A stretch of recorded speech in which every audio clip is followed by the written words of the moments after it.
Hear me? Hear everything?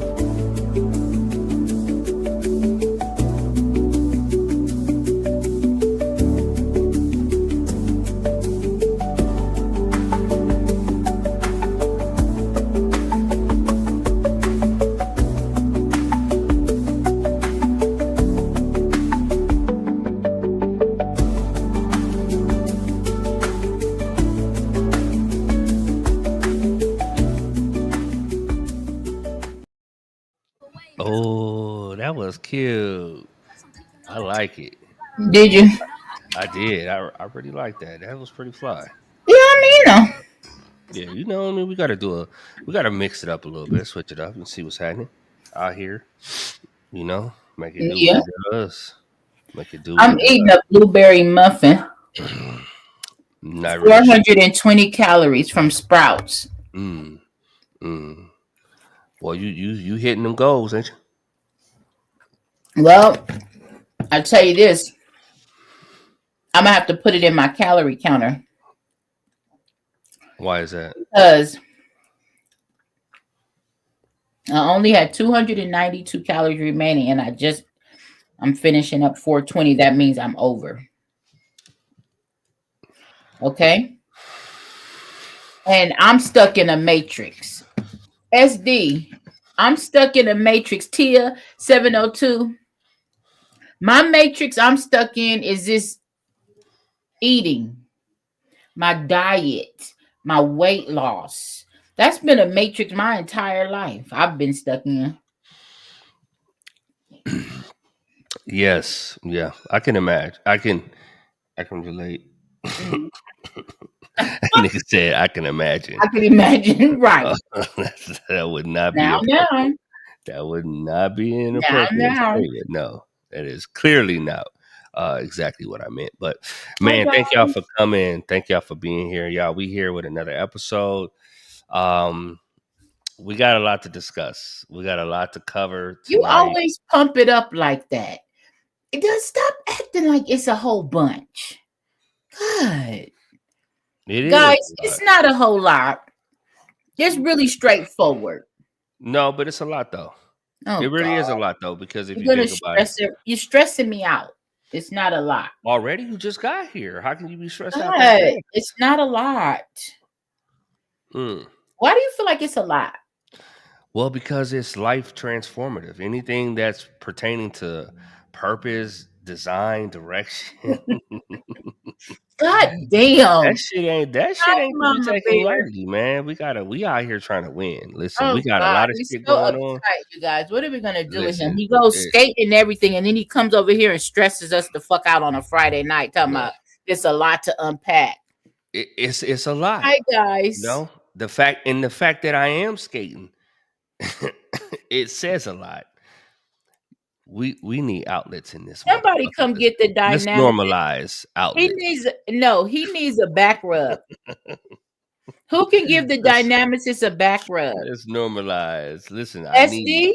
I Oh need no, help. wait. Who? What? SD was like, damn, why did I come in and say anything? SD said, "Oh hell no, I'm out." Tia, What's good, man? It is always a pleasure to see you guys, like in a real way. It do you really mean is. that? I say it every fucking week. That don't mean you mean it. Yes, the fuck it does. If I don't mean it, I don't say it. Now, Oh, I will say this though. Hold but on. I will look at say this though. SD. Hell no. I will say this though. There are a lot of things I have not said. That just doesn't mean that I don't believe it. But if I open my mouth and say it, I typically stand on it. I don't typically backpedal on shit like that. And if I'm wrong, and I say it. But do you admit fault? oh fuck yeah, I've been married a couple times, How many? a couple, and so A couple is two. and I'm 40 years old. So yeah, 40 what? hmm? Are you 40 what? I'm 40. I'm 40. Don't be putting my 40 business out here in these streets. 40 what? Don't be putting my business out here in these streets, Come man. on, Come on, 40 listen. what? We too old for Dynamicist. this. Listen, it's not that serious. The fact of the Dynamics matter is, I have experience. That's too that's all we're many. talking about. How many times has he been married, guys? Whoever can guess it, that means you've been around for a minute and you know the answer. Let's guess how many times Dynamicist has been married. Look, I don't think that would be even appropriate or why? pertinent. Yes, it's very pertinent I to don't our think it's pertinent. conversation. It's called the Matrix. He was stuck in a marriage matrix. You motherfucking right. And you know what? Y'all Before we get gotta started, I'm fucking be better. Nirvana, And I am the dynamicist, and we're and stuck. they're unlatched and fucking stuck. Unlatched and Unlatched fucking stuck. and This stuck. this is absolutely ridiculous. Listen, I got some new equipment too. What you get? Mm-hmm. Oh man, I got a new mic. Why you didn't tell me beforehand? Why you gonna try to I did spring tell it you. on me when we go live? You didn't tell me you got a new mic. I didn't tell you today, but I told you. I said Let me see it. I'm about to invest in my equipment. It's you. We can't see it in the camera. No, I mean it's just you see the box. Hold on. See the Oh, we box in can't this see the bitch. box. Hold on. We can't see You it. can see it? Yeah, I got It a says box. Shure, Shure. Yeah, I got that. I got a really nice mic. I got a Rodecaster. So I'm gonna start working on mixing our sound and getting it kind of feeding through better. I got a cloud lifter for mics to kind of. So when were you gonna start working on it? Where we could have used it tonight? Well, I just got it. Oh, So and there's still some things I need to get for it. Some peripheries, if you will. But the whole idea is let's start really investing across the board and I took some advice that Cuzzo gave us back in the day. who me? No, Hawk too. Richie. Oh yes, When he yes. came on and he gave us some advice about mics and then I remember I talked to him afterwards and he was like, yeah, these devices are pretty good. So Mm. it's taken me a minute to kind of wrap my mind around the concept, but yeah, I'm Well, ready. I hope you figure it out, but by next week so we could use it. Um, Um. it'll be a work in progress, but it's gonna be live and in action next week. I can assure you that. Okay. He said your mic sounds nice. Man, appreciate you, appreciate SD, you. mine doesn't sound nice. Listen, it's not about you right now. Come Why can't you just let a nigga have a on. moment? Hi, True. Does my mic sound good too? You know, see this is the shit I'm talking about right here. What? I wanted. Why does yours sound good? And I keep telling you my mic needs to be better. You said it's fine. That's No because you one want to ever keep me down. complains. No one complains about your sound ever. Let me ask them. And he mentioned my mic because I was just talking about a mic. Okay, well, don't speak for others. You guys, whose mic sounds better? Mine It's or the? not a competition. It is. It's not a competition. It is. You guys, come on. Whose mic sounds better, mine or the Dynamicist? Okay. You Hello. want it? You want it? Then let's Yours go. is. All Well, right. why you didn't Yes. give So me let's. a mic? No. No Why one you said didn't shit. buy me one? Oh, come on now. See, that's what I'm saying. That's all that matters. He did that to save you from having to get me a mic like yours. You guys, he should invest in me. Why doesn't he invest in me? Because you have a husband who invests in you. Tia, Huh? what do you mean I have a Hello? husband? Hello? He don't know. He doesn't know how to do it. He got me this one. Look. Hello? Microphone. And This one. and This it is the. sounds great. You're just not close to yours. My mic is right here. Let me Like see what what do you True said. Remain seated, everyone. It's a trap. True. Does my mic? Whose mic sounds better? Okay, maybe it's equal. Why? That's not why we're here. This is the problem. We don't never stay on the topic. Yeah, I would agree. I would agree. Okay, so the This is dynamics. called when you This are unmedicated. Listen, ADHD is not to be taken I lightly. don't have that. I've No, never been yes, the fuck diagnosed. you do. No, I don't think so. You think I do? I know you do. Why? I Why deal with would you. you say that? I deal with you every day. I know. Wait, I fucking know. attention deficit means I can't You pay attention. it's not about a can't. O- Take that can't word out of your dictionary Okay, what is it? because I have a hard time. it means that you have challenges and Uh-huh. you have opportunities when it comes to listening. So I don't I.e., listen. we all know you don't listen. Now, before we go down that rabbit hole, We which know this we though. may not get out of, um, when we say excuse hello, what is she saying? Yes, definitely to You have ADHD. And what? listen, I'm not sitting here with the pot calling the kettle black. I have ADHD too. So the reality is game recognized game. Antisocial does not have ADHD. You don't even know her to We say did that. I said nothing about anti. I s- Anti, welcome in. Damn. Soon as you we are talk about somebody, they specifically pop talking up. about you. Specifically talking about you. But the point of what I'm saying is I have ADHD. I Okay, have and I don't. opportunities when it comes to paying attention at times. My mind runs quite a bit, and Now that's true.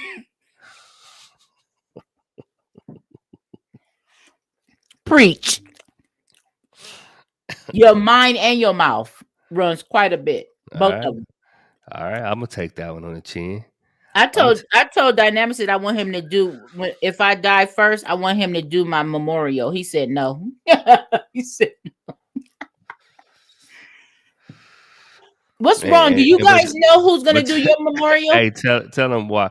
But why did I say I wasn't gonna do yours? You just said I can't. No, but why did I say though? I said something specific.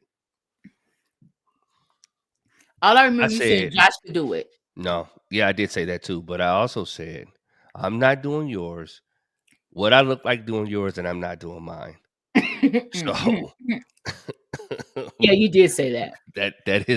that is my. Don't ask me to do. Wait, I don't her know what to mic do. is more than loud enough. Yeah, your mic is fine. Like Oh, you're perfect. I feel like that's shade. I feel No, like there's no that's a shade dig. involved. You're perfect in every way. SD. Now, I see you on Sunday, bro. That's a yeah. promise. Okay, come on. Okay, Jason wants to talk about the Matrix. so here's the idea, right? The Hi, concept for Chantel. tonight. What's good, Tel? What's good, everybody What's coming good? What's in? up, Tail? Is that what we call you now? Anti, what's What's up, happening? What's up, Tail? Trove? What's up, Tail? What's up, SD? What's happening? What's up, Tia? Let me go back through here. Mama Bear is up in here.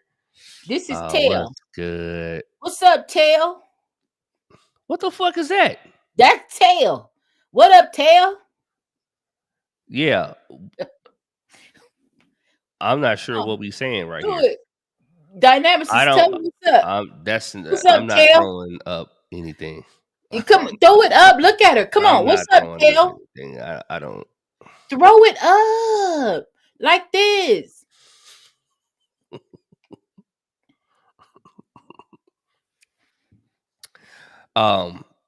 So the Matrix. Tonight's episode. It's about the concept of No, being it's stuck. Tail.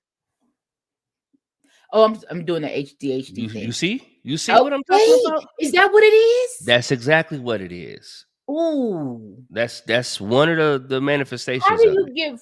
How do I get formally diagnosed? And can I get FMLA for it? You possibly can, depending on how bad it is. Hmm. As a matter of fact, you can also ask for Can't. accommodations. So listen, if you Can't have it are one too. of those, They have ADHD. Kent 1 and Kent 2. Which one of you guys have ADHD? Both of you or just the one? Go ahead. I'm sorry. He said you know, HD. truth, I did hear her say that. Did I say that? Oh, I said ADHD. She said that. Tail. Did I say And that, Tail? I Tail. was giving. Kent, this is you see Chantel's in the building. This is what up, Tail? When she come in, this is what we do. We throw it up. Go ahead.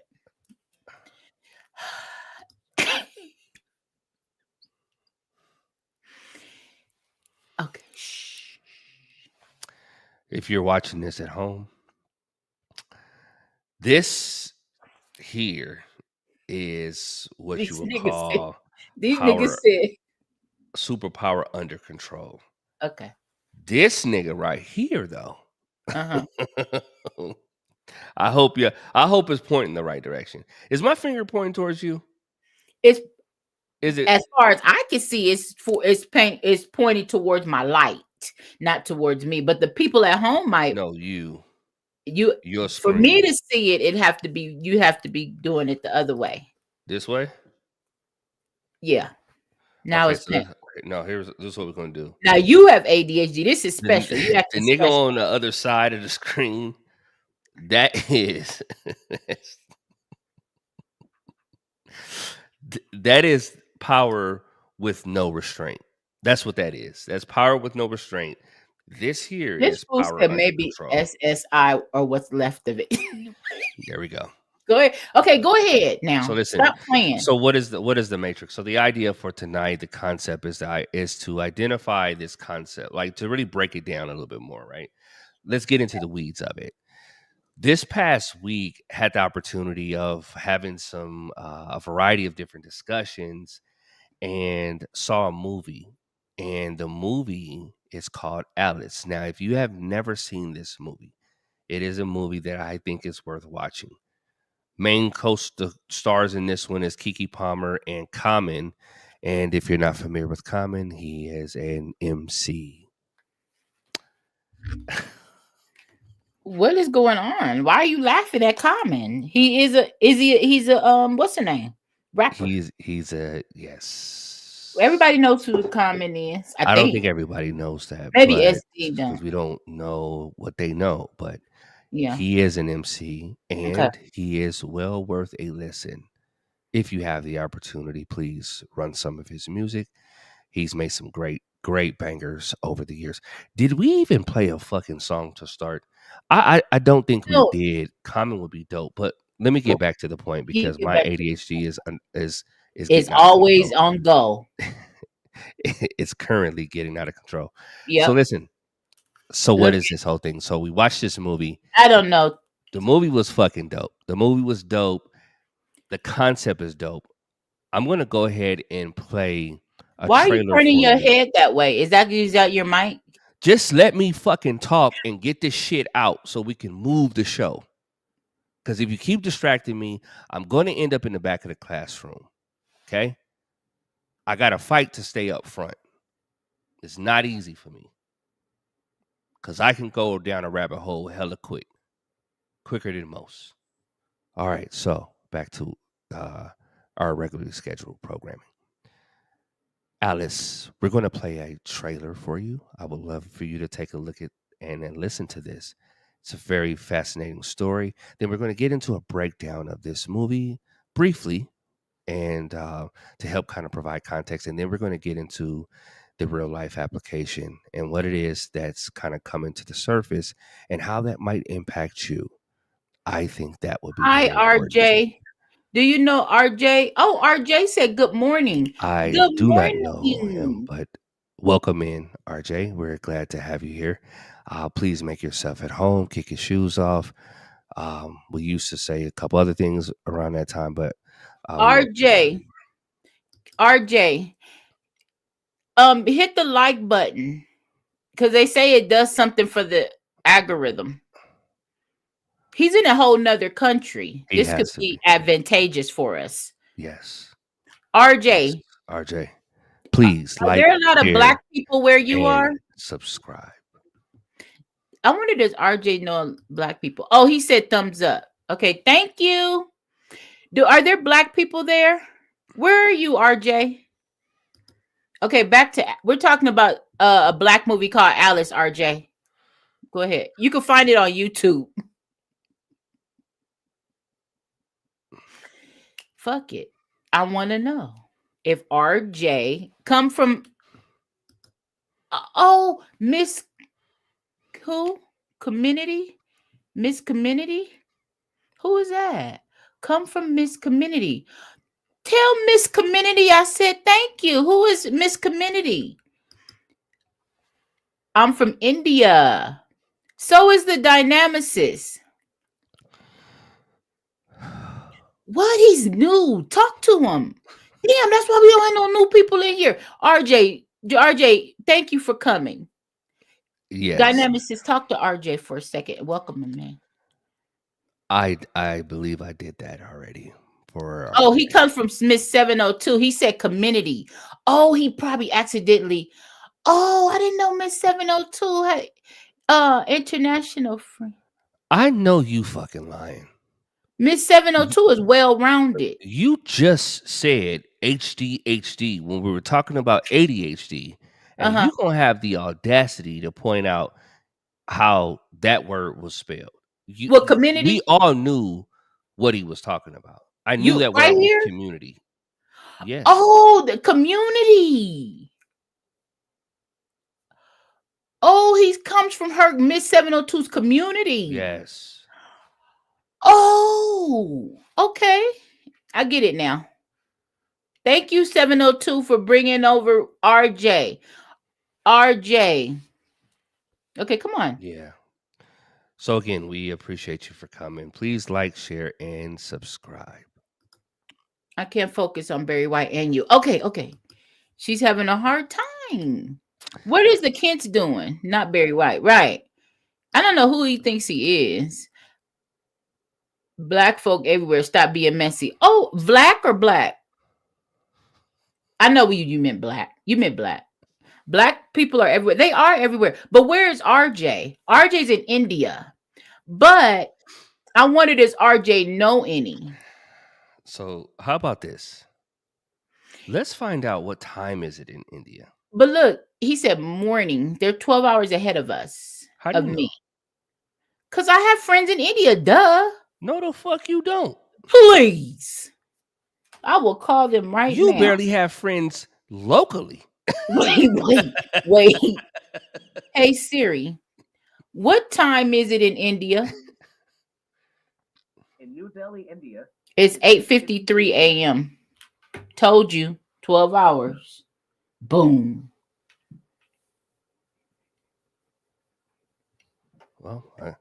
Well, I Tail. no. Where you at, I Tail? don't even know. Where you at, Tail? Okay, good. Get back to the movie. Damn. Oh, wait. No, this is my kind of podcast. Wait, look. India is 10 hours and 30 minutes ahead of Washington, D.C.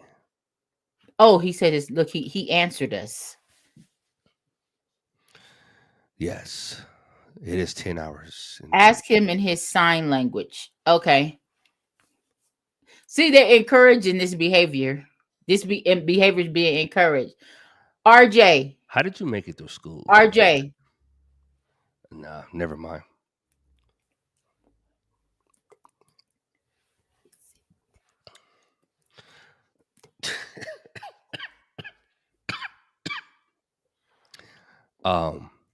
That is not sign language. If you are wondering, She says sign language in his language, not yours. that is not sign language. There is nothing about that. That is not a good set. No, you just said fuck you. Who to? That is not okay.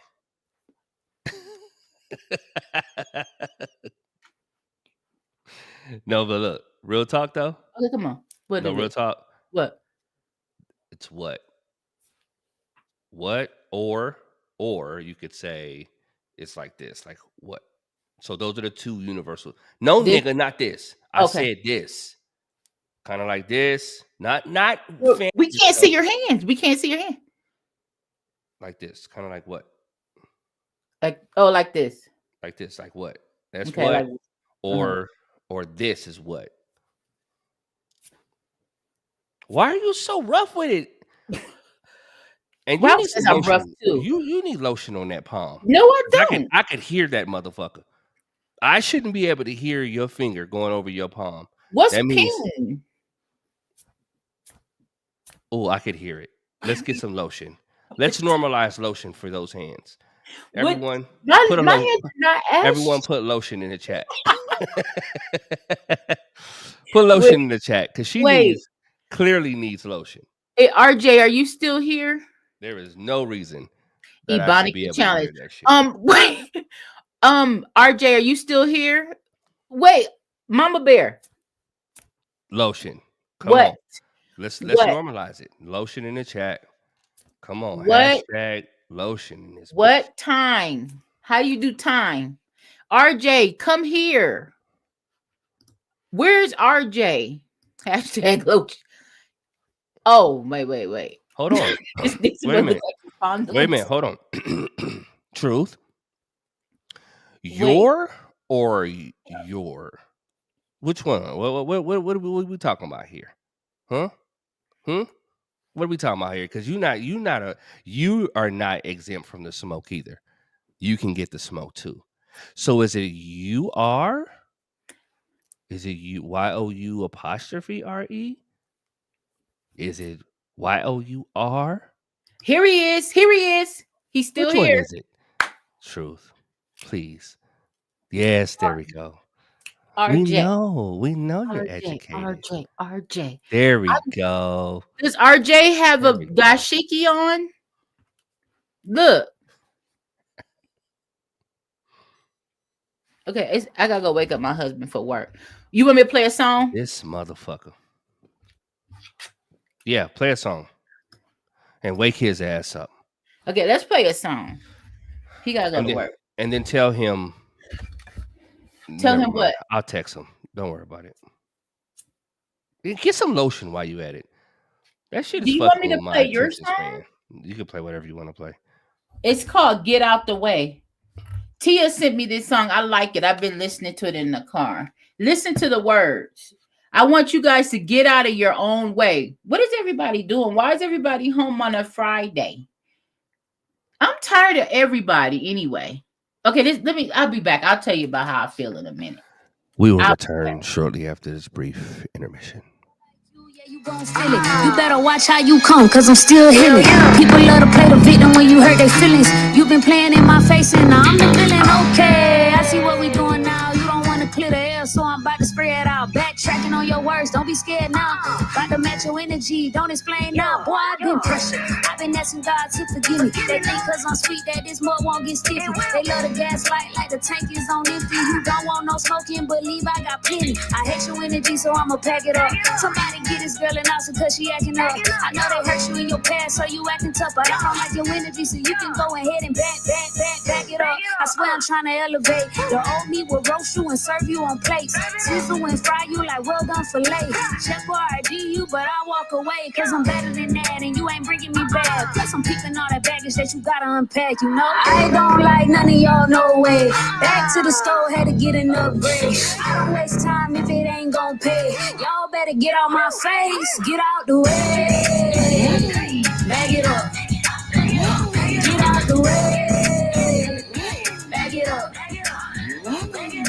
I don't like none of y'all, no way. Back to the store, had to get an upgrade. I don't waste time if it ain't gon' pay. Y'all better get out my face. Get out the way.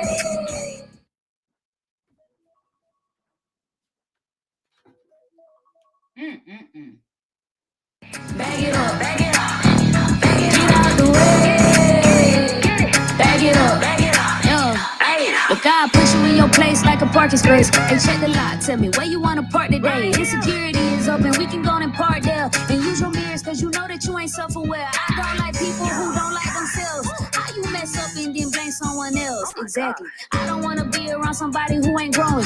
You ain't even worth all this smoke I've been blowing. I won't get my energy without a purpose. Sometimes you gotta build a bridge, sometimes you gotta burn it. Sometimes they wanna see a show, you gotta close the curtains. And stop entertaining people when you know they hurting. Okay, all my dogs are a different pedigree. I get picky and I'm choosy when it comes to the team. I don't like you cause I like my peace. I won't even get close if I feel your energy. I don't like you cause I like my peace. I won't even get close if I feel your energy. I don't like none of y'all, no way. Back to the store, had to get an upgrade. I don't waste time if it ain't gon' pay. Y'all better get out my face. Get out the way.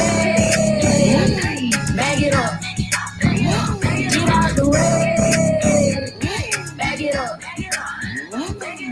I don't like none of y'all, dog, no way. Back to the store, had to get an upgrade. I don't waste time if it ain't gon' pay. Y'all better get out my face, get out the way. Bag it up, get out the way. Bag it up, bag it up.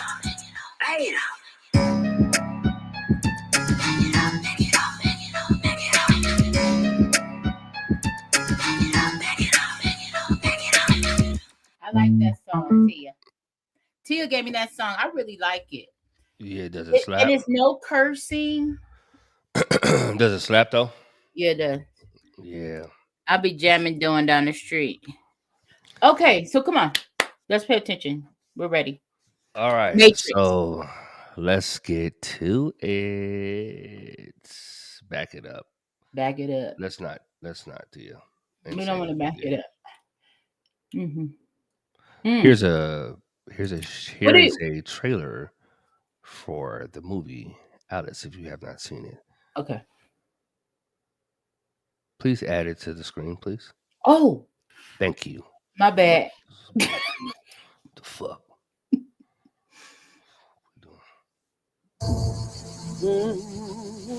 In our gracious state of Georgia, our God-given land, the Lord has offered us domestic livestock.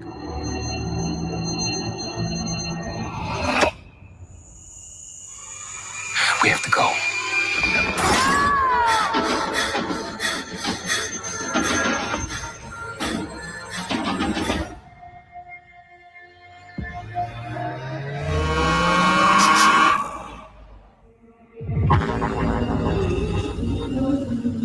You must have hit your head real hard.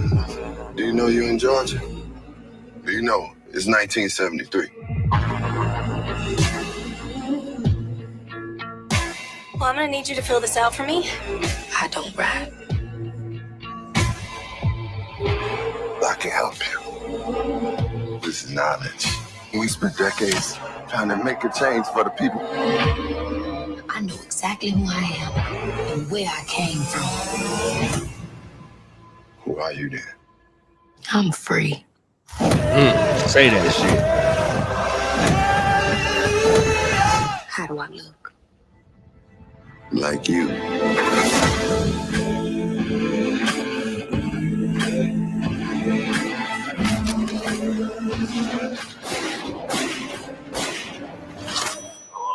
It's the woman you used to own.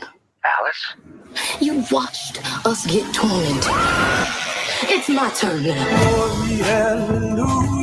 I'm going back. That's a death certificate. Doing the right thing is never wrong.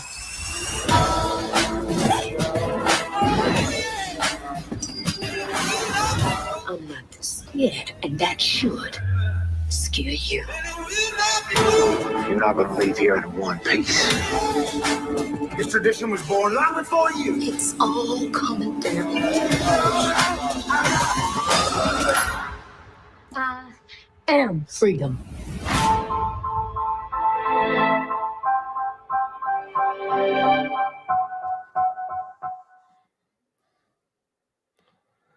Yo. This movie, not only is it worth a watch in Black History Month, it is worth a watch if you are the people that are, if you're curious, if you will, you're curious about life, curious about just kind of the circumstances that surround you, curious of the idea that maybe, just maybe, the shit that we're in is not actually real. Yes, we know that paying bills seems real. We know that going to these stores and going to jobs, et cetera, seems very real. And it seems like there's no other solution. There's no other way outside of that. If you've ever been a person that's ever considered and wondered, this would be a great movie for you to watch. The reason why I'd say that is because it explores the idea. In this particular instance, and we're going to get into an actual breakdown. It's only a few minutes long. It's a pretty good breakdown of the movie from not from a cultural standpoint, and they're not going to break it down like I would, but I think it's decent. I think it's worth a watch. But I will say this: the ideas expressed in this particular movie, along with several others though that are out, I haven't had the privilege of actually watching. I've heard a lot of great things about them though. Um, Who Cloned Tyrone? I've heard there's some dope shit in there. Mm-hmm. There's another one with Jamie Foxx. No, I think that was a Tyrone one. There's another one I heard that's right around that time period that was made, and it really kind of puts some things out there. And if you are listening, right, and if you're listening to the message beyond the message, no difference than when we looked at the Kendrick Lamar performance, and you hear some people have some things to say about it, but then there's also others that see something totally revelational about the performance. And there's some shit that came out even after our breakdown that actually was even more riveting because it was another angle that you were made privy to. And seeing it from that angle, it was like, oh, wow. And it's very clear, right? And it's right there in our face. So this movie talks about Alice. She is a slave, and so is her family members are slaves in 1973. The true story is based on a lady's name. Her name is Ida May. Hold on one second. I actually have her name up here. But the true story is based on a lady named where's it at here?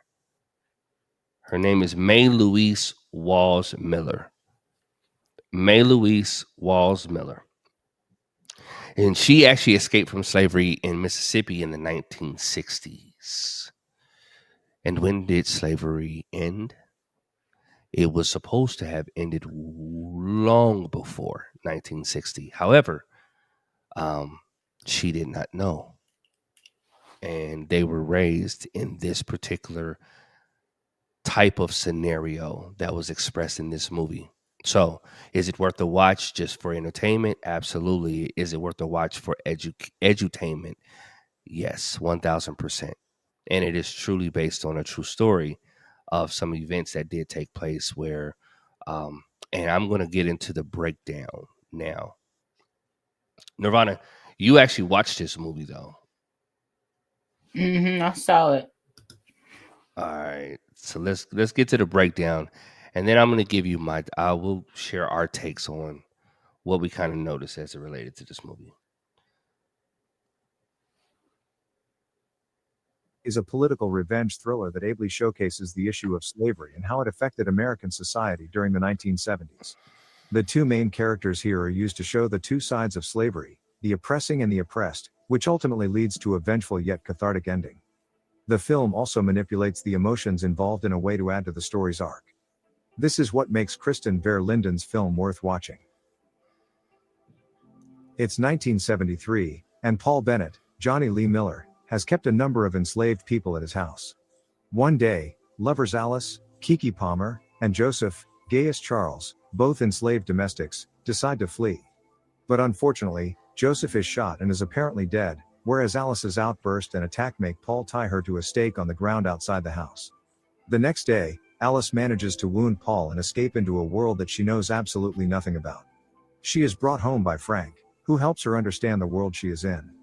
Here's where Alice realizes that slavery is extinct, but her family is still working as domestics under Paul. Ultimately, she In the Matrix. depends on Paul and free her family. She arrives at the house along with Frank, where she confronts Paul and ties him to the stake on the ground, thereby taking her revenge. She is also overwhelmed to find out that Joseph is, in fact, not dead but alive. And it is made clear that they will live happily ever after. Mr. Paul, the owner. Mr. Paul plays an important role in establishing not just Alice's character but the presence of slavery and the unjust treatment that the black people of America received during the second half of the 20th century. Paul knows that Joseph and Alice love each other. This is something he clearly doesn't like, and he does what's in his power to keep them away from each other.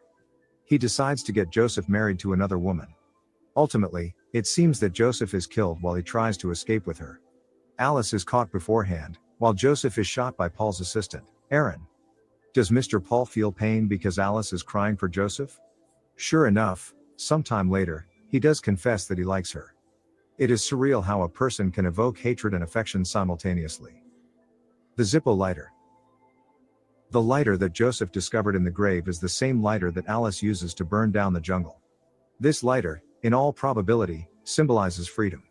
The man Joseph's grandfather came across, who gifted him the lighter, was apparently killed by Paul and buried nearby.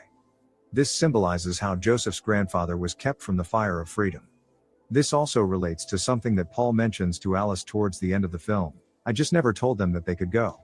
However, she is the one who comes into possession of the lighter, possibly from Joseph's pocket, and, at the end of the film, sets ablaze the place where she served as an enslaved person along with her family, thus ushering in freedom. We know that Alice, along with her family, lover, and others, was tortured by Paul and his family. He also kept them all in the dark about the fact that they were legally free, and nobody had the right to keep them as domestics. Thus, when she escapes and finds out about slavery and its abolishment, she decides to take revenge on Paul and free her family. In the final scene of the film, we see Alice shoot Paul in the legs and leave him the way he once left her, i.e., tied to a stake in the ground. Clearly, it is her revenge that made her do this. But the question is, can we judge her for her revenge? Does all the suffering that she and her family have endured for so many years allow her to point a gun at Paul? In judging her, we might judge ourselves too. But the fact that she doesn't kill Paul provides us with the catharsis that tells us that she is genuinely good at heart. Perhaps this is why she gets the love of her life, Joseph, back.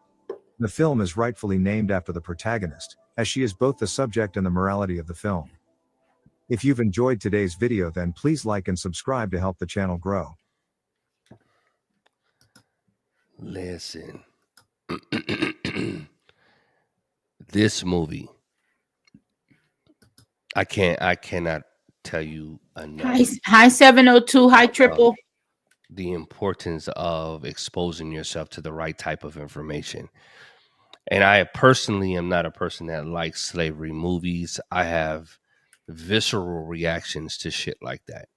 I have visceral reactions to things I see on social media, whether it's, black on black violence or violence within communities, cop violence, racially motivated shit, male on female violence. There's a lot of things like that typically will trigger me for a variety of different reasons.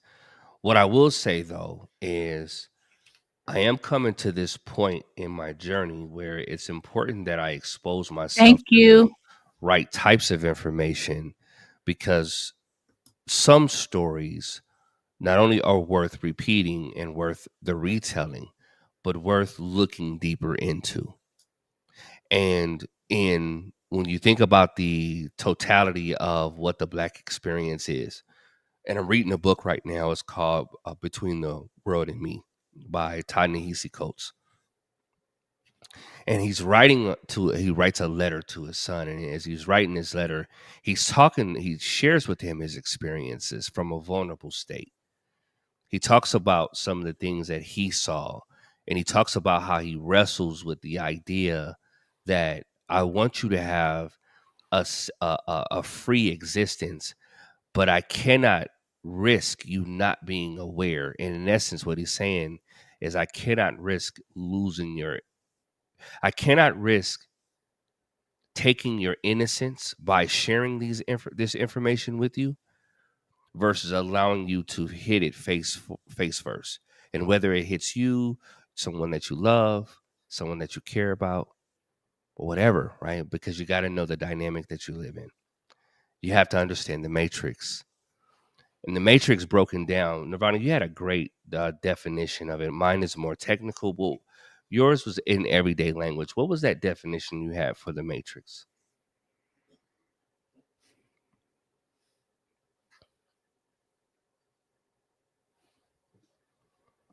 It is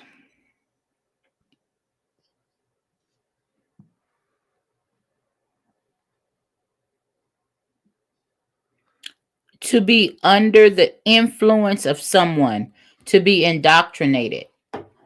Mm. To be And under that is the influence. under the influence, to be indoctrinated by something. The technical definition of it is an environment or material in which something develops, a surrounding medium or structure, right? So what is it? What are they saying about this ideal, this concept? And you can go ahead and drop. Well, I'll drop it. This idea about what this matrix is, and the idea is that we are oftentimes indoctrinated with a lot and inundated with a lot of information. We have information about what families are supposed to look like. We have information about what you're supposed to look like, how you're supposed to live, how you're supposed to be built, the color of your skin, why some colors are better than others. And we have and the list is fucking exhaustive. And we're given this information, and it's reinforced through society, reinforced through a lot of the things that we experience, especially when we have not taken the opportunity to expose ourselves to difference. And that's kind of what we're going to get into a little bit later. But what I wanted to lead into in this piece is, what does this all mean, though? And so watching the movie for me was informative, and it really kind of gave some pressure. It applied pressure behind this concept. It applied pressure behind the concept for me of, I am no longer accepting the status quo. I cannot afford to accept the status quo. I cannot reason with ignorance. I cannot excuse foolishness. I refuse to. I refuse to paint a better picture than what the reality actually is. And I'm not painting this better picture for myself so that I can feel better about my acquiescence or my agreement with the things that are taking place, the things that I see, and hoping maybe for a better day. I do not believe that we have that Hi, luxury. Susan. I believe that we are past the time of blind allegiances just for the sake of, this blind affiliations just for the sake of. And a good example of that was, I remember looking at something in scripture one time, and I looked at this whole notion of what was happening with people who quote unquote sinned in scripture. And then I fast forward and I'm looking at what's taking place in the church. And I was an integral part of a church in particular at the time. And what I noticed was a bias. And I noticed how there was more emphasis put on the shit that other people can see versus the things that they cannot. And the things that they could see are the things that they could easily demonize. It was easy to demonize a young woman who gets pregnant at 16. Easy to demonize her and say blah, blah, blah, this, that, and the third. It was easy to demonize them in that particular setting. It's easy to demonize a person who is single and dating. It was easy to demonize a person who uses what y'all might call profanity. I don't typically call that profanity, but whatever, right? Whatever is what's particularly called profanity. However, if you ask me personally, profanity, it has nothing to do with you using colorful or expletives to express yourself. That's not profanity, because the reality of what profanity is it's speaking a profane or perverse thing. So you can speak everything that's according to King's English and still be speaking profane shit, i.e. politics. They sit there and they lie to you right to your face. Right to your face. They tell you half-assed truths. And yet, because they didn't use the language that some of us might use, oh no, that's there's nothing we can really say about that. Nah, fuck that. That's profane. So anyway, I digress. Right. Let me get back. I'm like, that's that ADHD kicking in. No, it's what that is as I'm legitimately disturbed by this. I'm legitimately disturbed by it because I see the effects on people. I see the effects on children. I see the effects on young people. I see the effects on adults that are still grappling with their identity because they were never given the opportunity to just fucking breathe and live without the auspices of other people, without the scopes of people saying, "Oh, you supposed to this or you supposed to that," and they live in this fucking matrix consistently. All the while, everything inside of them is yearning for something to be free, yearning to be free, yearning to break free from that. Do you know how many people refuse to fucking travel outside of their city limits because of fear? And where did that fear come from? That fear didn't come just because of, it's a natural part of life. It was taught to them. And so that's what bothers me because I know the dangers of it and I know how hard it was to break trends in my own experience. So getting back to this, right? So Alice has this experience and she's living on this plantation. She has no fucking clue that the life outside of her matrix is blossoming and blooming. But she yearns to blossom and bloom. And so when we think about this concept, right? And the topic for tonight, it's like another way of even looking at it is like, what are you yearning to bloom with and for? And what are you potentially holding yourself back from? We've got to be willing to challenge these narratives. And so even though she witnessed people die that she cared about who sought after the same goal, she didn't stop. She didn't just give up on that. She kept fighting for it until she got the semblance of it. And then she also does something pretty dope, though, because she goes back to try to free others, which is the whole Harriet Tubman, which is the whole Moses narrative. But what was your take on this? Because I found that movie very interesting. I mean, yeah, it was good. It's been a long time since I've seen it. But when you brought it up to me earlier this morning, I knew exactly what movie it was, and I remember thinking about how good it was. Because I think when I watched it, I didn't know anything about it when I looked at it. And me and my husband saw it, but we both liked it. I was just tripping on, and I don't think I knew it was a true story or based on true events. That made it even more interesting now knowing that. Mm-hmm. But just to think that, you're living your little life day by day, doing your little thing in your little bubble, thinking everybody else is living the same way when they're not. They're living a completely different existence, but you don't have any clue that you could also live like that. Say that again. You could say that shit again. So it's kind of like it's fucked up in a way. It's fucked up, period. It is fucked up because it's different. It's different when you have choices. I mean, when you something is going on and you could choose one or the other versus you don't even know that this is an option and you're just, got your head tucked, in the sand and you're just going at it, So, I mean, to me, the takeaway,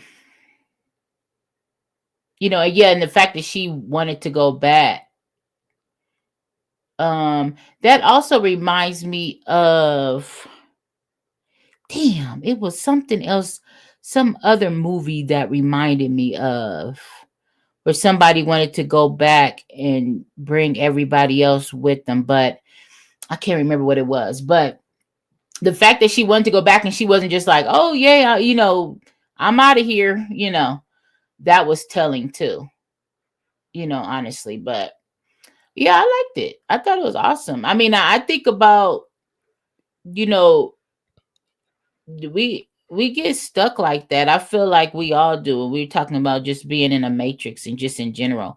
And I was like, I was wanted to ask, the chat earlier. I was telling you like what matrix are you guys stuck in? Like what's your matrix? Like when you feel, I look at a matrix like you just stuck, you know. That's how I look at it. Yeah, and How do you get and out of it? if I'm sure most of us have probably seen the movie The Matrix. If you have not seen the movie The Matrix, it's worth you watching, because that movie also had so many layers to it, and it's an older movie, but it was a really well written movie, well written piece of art, because it describes a lot of what we're talking about. And for any of us who are on a journey of discovery, and if when you enter into the journey of discovery and rejuvenation, you cannot help but be inspired by stories like this. And this is another thing that I think is important, is why you have to expose yourself to intentional shit. This is you can't just accident your way through this, because conditioning will cause you to act out what you're preconditioned for. So a lot of times, a lot of things that we do, we're just conditioned. And so we're acting out based on our conditioning. And we're going to get to another piece a little bit later in the show. We only have a few minutes. I don't want to bring up a guest right this second. I think we should bring her up right when we come back from the hour break, because I want to talk a little bit about her experience there at this particular plantation. So the exact same plantation that was talked about in the movie Alice, she has been there. I personally have experiences going to plantations living in Georgia.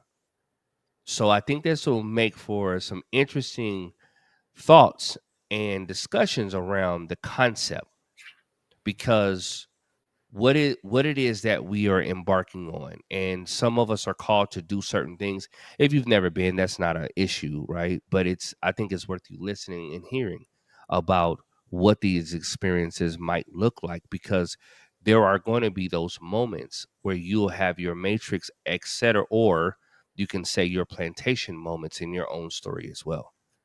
The moments where you go back to a place that was once known for one thing, and what did you derive from it when you were sent back there for whatever reason? Whether that could be a type of job, it could be a type of career, it could be a type of people, it could be a type of anything. It's when you went back to that old place that there is a connection historically to you, may not be directly in your specific span of existence, but it speaks to you. And I've actually seen those things getting out in nature as well, where there's lakes, rivers, things of that nature, that for some reason these things just speak to me in a very unique way, which is what drives me to continue to be out and find them, because you never know. It'll be a rock point somewhere and I'll be like, yo, like something about this feels so right to me. So we're right up against the hour. We're going to take a brief couple-minute break. We're going to play a song. We're going to come back. We're going to bring up a guest. So we're going to drop the link in the chat. I want you to come in, and we'll talk for a few minutes about the experience, and then we're going to kind of transition into the next piece. But we definitely want to touch that, because I think it will be very pertinent to the conversation at hand. Sound good? Sounds good. I'm gonna play Let's get it. I'm gonna play. You want me to do your Nipsey Hussle or the song request that SD had earlier. Which one? Oh man, whatever you want to play is fine. It don't matter. We'll play a song and then we're gonna come right back. We're gonna talk about this plantation moment, in light of the movie Alice, and in light of hold on, let me say her motherfucking name. In light of Mae Louise Walls Miller's story, because her name needs to be known, and I think it's important. Mae Louise Walls Miller. We'll be right back after this brief moment, a brief break.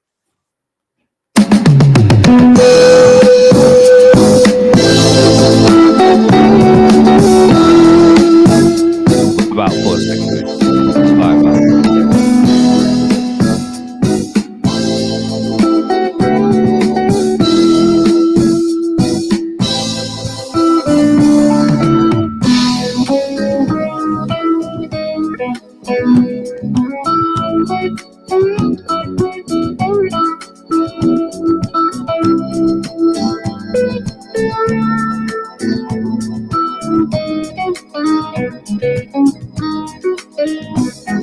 There's a time of the day when the sun is going down. That's the golden time of day. It's a time that the sun turns to gold all around. That's the golden time of day. At the end of the day, when the wind is soft and warm, ooh, but it makes the flowers sway. When the sun settles down and it takes a lovely form, that's the golden time of day. Oh,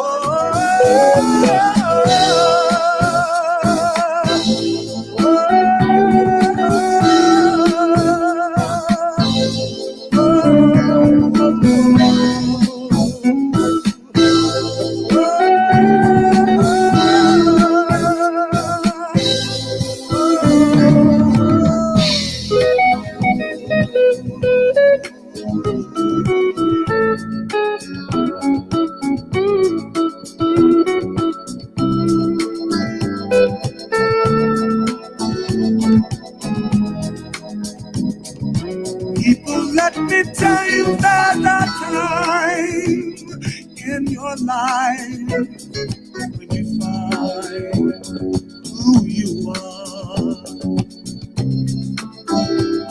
that's the golden time of day. And in your mind you will find you're a bright shining star. Ooh, that's the golden time of day. When you feel deep inside all the love you're looking for, don't it make you feel okay? Yes, like the time of the day when the sun is going down. That's the golden time of day. Ooh, that's the golden time of day. Oh, that's the golden time of day.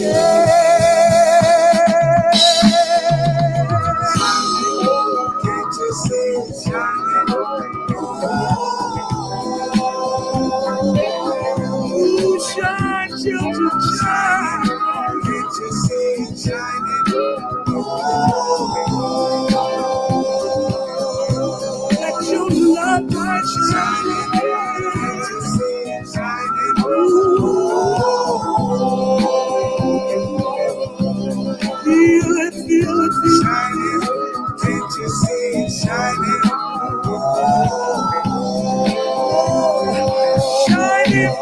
believe in love, look above and give your heart.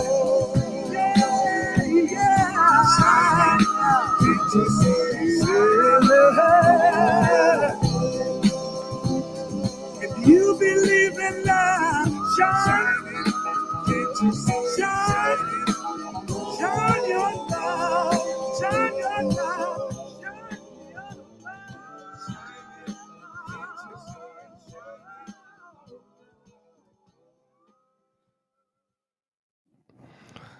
Man, that right there, such a beautiful song. Such an absolutely beautiful song. Oh shit. Okay. I'm dropping the link. I couldn't remember how to do it. It's been so long. Yeah. So SD, you said when I said what is your matrix, I asked you guys to say what matrix you're stuck in, and you said I'm always saving people and haven't saved myself yet. That's And good. True said that's interesting, SD. Yeah, everybody has a matrix. That's for Yeah. sure. You know, there's a lot to be said about that, and especially when you consider in light of the far-reaching implications of it, right? So you're constantly doing something for other people that you haven't yet been able to do for yourself. And I think a lot of us can relate to that in a variety of different ways. A variety of different ways. And but that's definitely something I think is worth us digging into at another time potentially. If we had time, I would love to talk about that today because I just love that concept. I love the concept, and I think what comes out of that. But right now, we're going to speak to Miss 702. How you doing? 702. Hi, Nirvana. Hi, hey, girl. And hi, Pastor Ooh, Dynamicist. you don't have to do all that. You don't Right. have to- I Ooh. forgot. But yeah, I can't believe this is my first show back, and you guys are literally talking about one of my favorite things, you know? Mm. Oh, I Talk to didn't me. know that. Pre-pandemic, I love to go to Louisiana and visit the plantations, you know? Because my family is originally from Texas and Louisiana. So I just feel like, you know, I wanted to see them and explore them, and now I'm stuck. I love them. Really? Yes, yes. So, what was your draw towards that? And I asked that question in the context of I think a lot of people, especially people who are from a similar diaspora, don't typically go back to places like that because of the notions, the pain, potentially the pain, the negativity that was associated with it. So how are you able to, or kind of what was your motivation and what did you draw from that? Well, I've always known the importance of sacred land. My family on the Texas side, they still live on the sharecropper land, you know?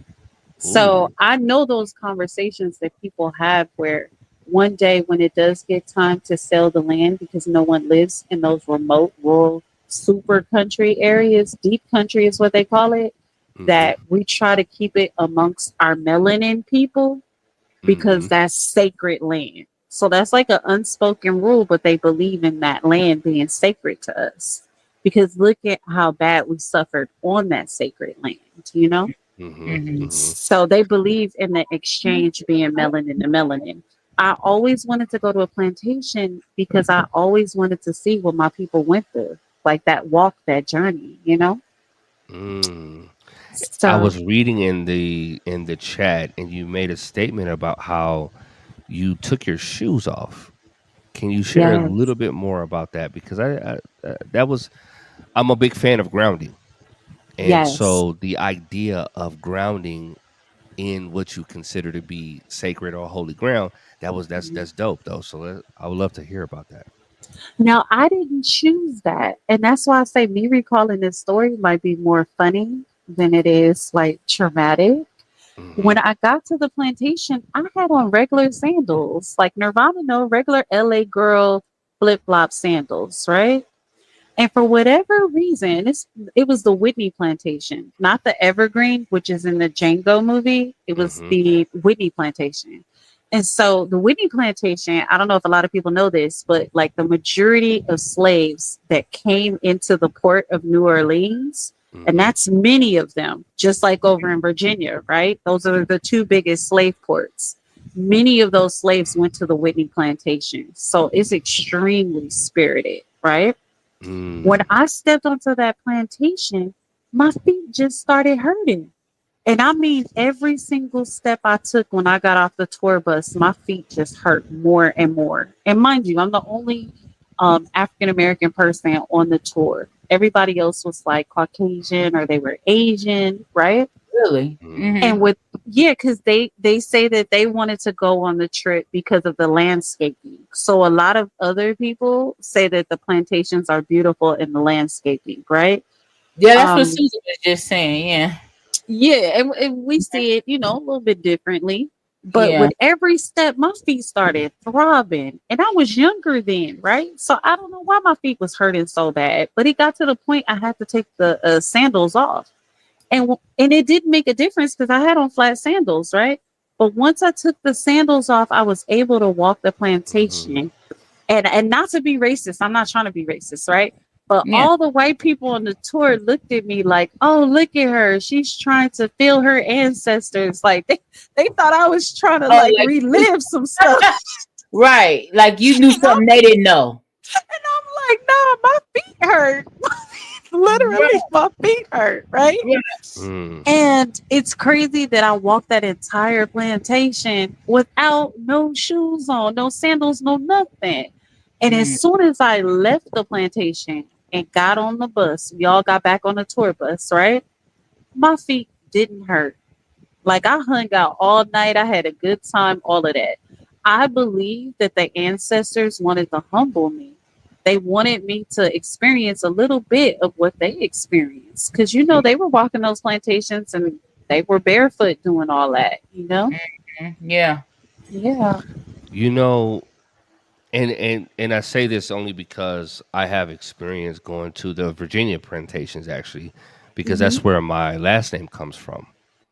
But I've also gone to plantations in Georgia and stuff like that.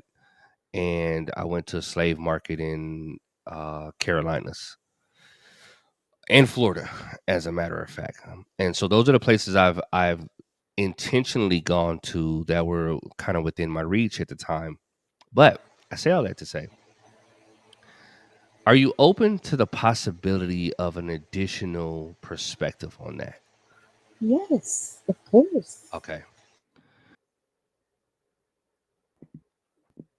When you were talking and I'm just listening to you kind of break that down, and I'm thinking about the totality of our experience. So there's a philosophy that I typically live by, which is that often people are living living an experience that they do not have the words to articulate.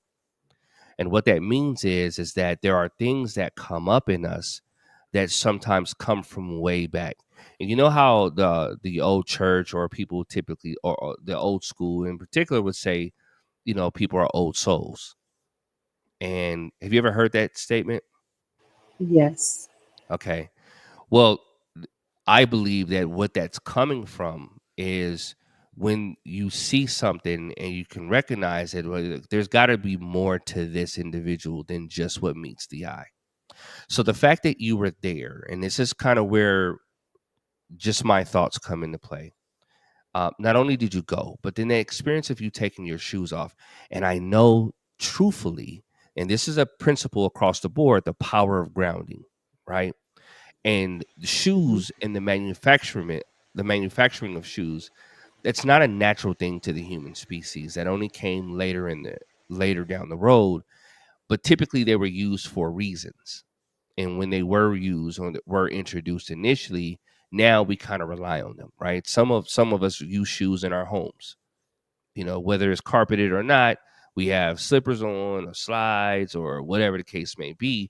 We're often not fully barefoot for whatever reason. Our culture just doesn't embrace that idea. However, when you went back, What I was listening to when you said that was thinking about the things that I've read where people who have had experiences in places where it says to take off your shoes on what was considered to be holy ground. Ah. Now, your family is from that area, correct? Mm-hmm. Mm-hmm. So it's a strong Thatcher in Louisiana. possibility that your direct lineage is related to that specific place. And so I thought about that.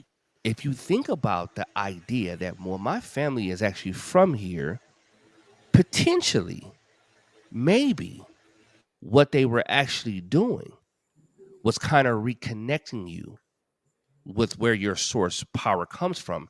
Because even during that time, and I'll share this with you. I've never shared this particular story. I know my family comes from Virginia. And so I ended up out there on a research conference. I was in DC, and I was in that DMV area, DC, Maryland, Virginia area. And so I ended up staying in Virginia. I went and got me an Airbnb just to get it. And I was staying there. And so then I started just touring the areas. And at some point I came to the port, and I didn't intentionally plan this out, but I just ended up there. And I remember getting out the car, and I'm feeling some kind of way, but I'm not really understanding what this feeling is. And I stood on the gangway. Oh, what is it called? Not the port. What is it called at a river? Oh no. Huh? I was gonna say the 48, but that's in a building. Yeah, no. What I'm basically is where boats kind of dock at, right? So the dock or whatever the case may be. But I was in that specific space, and I stood there, and in the moment while I was there, I started to cry, and I didn't really know why. And I'm feeling something just talking to you about this because I remember that experience, and it was very surreal for me.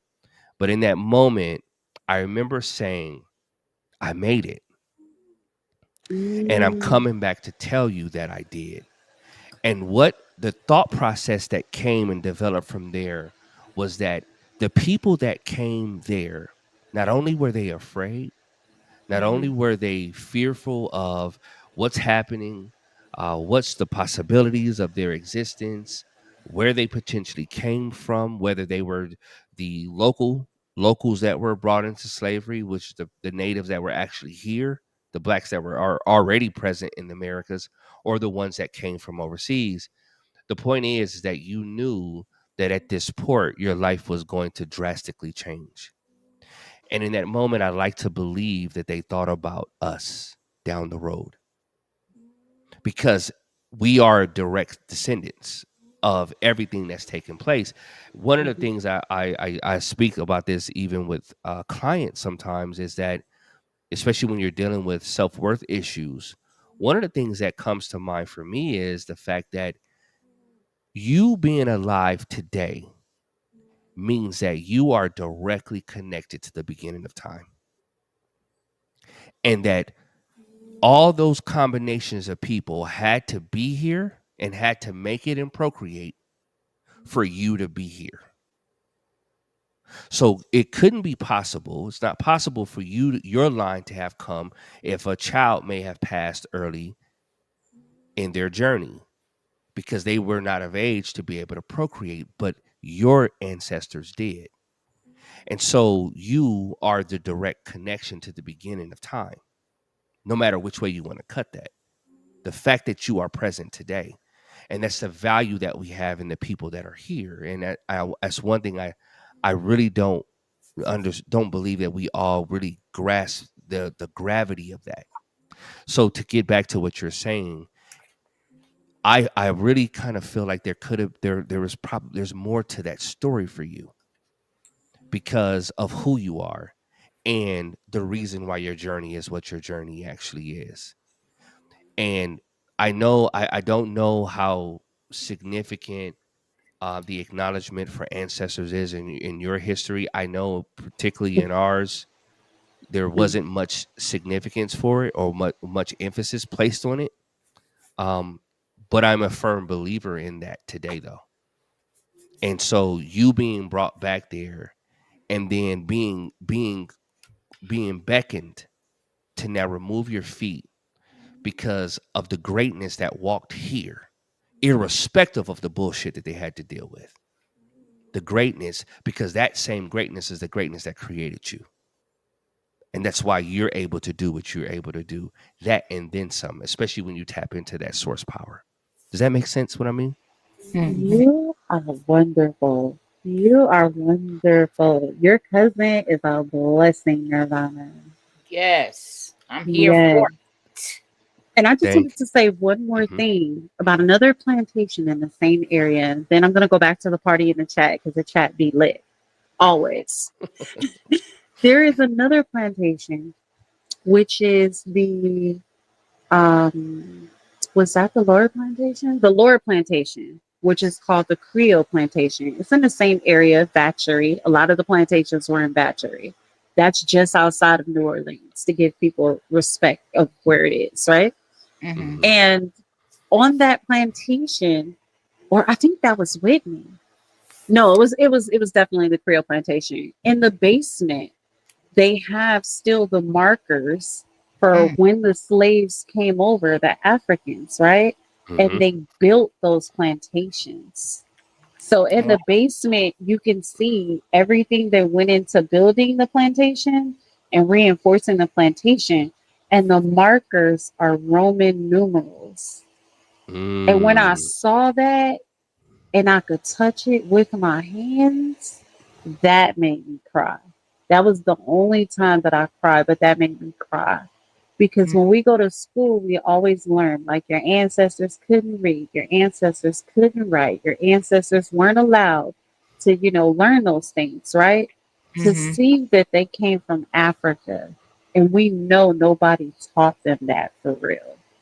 And they had Roman numerals on the wall for their markers. Lets us know our people were not ignorant people. Oh Mhm. man, That absolutely. touched me. That touched me. No one taught them that. They were not ignorant people.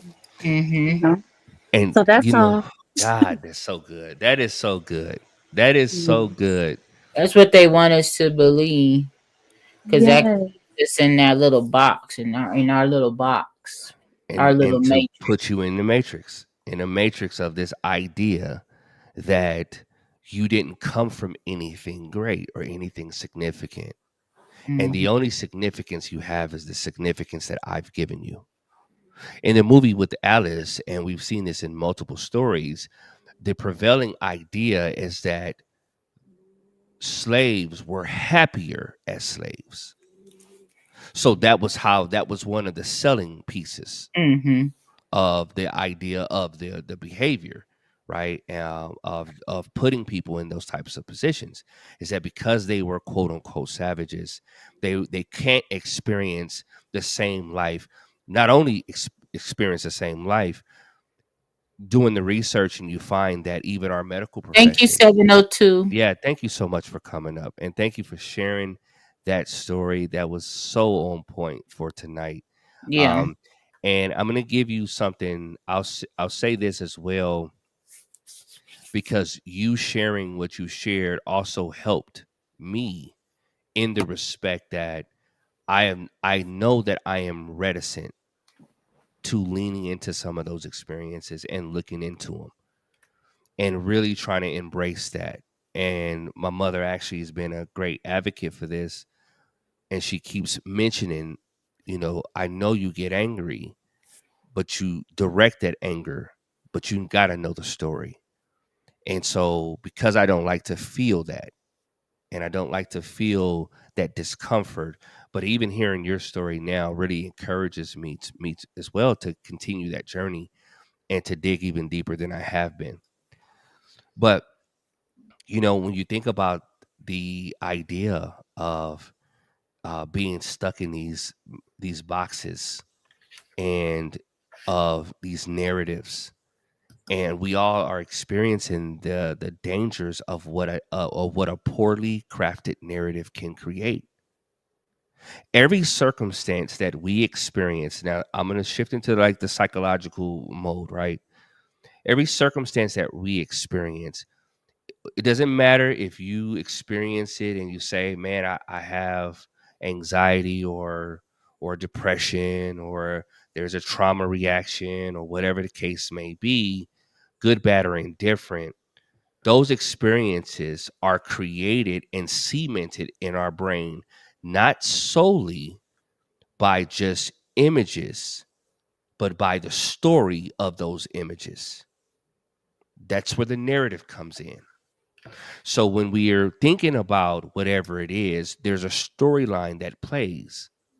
So when we say, again, a good example of a simple one that we experience, let's say someone does something and it pisses you off or makes you upset in any way, and you have that thought process, like that conversation with yourself. And that conversation could either be saying things like, people are always, or people are just so rude, or, you know, this is why I can't stand living here. I can't stand these type of people, et cetera, et cetera, et cetera. Whatever it is, what you find is that there's a story that's associated with that emotion.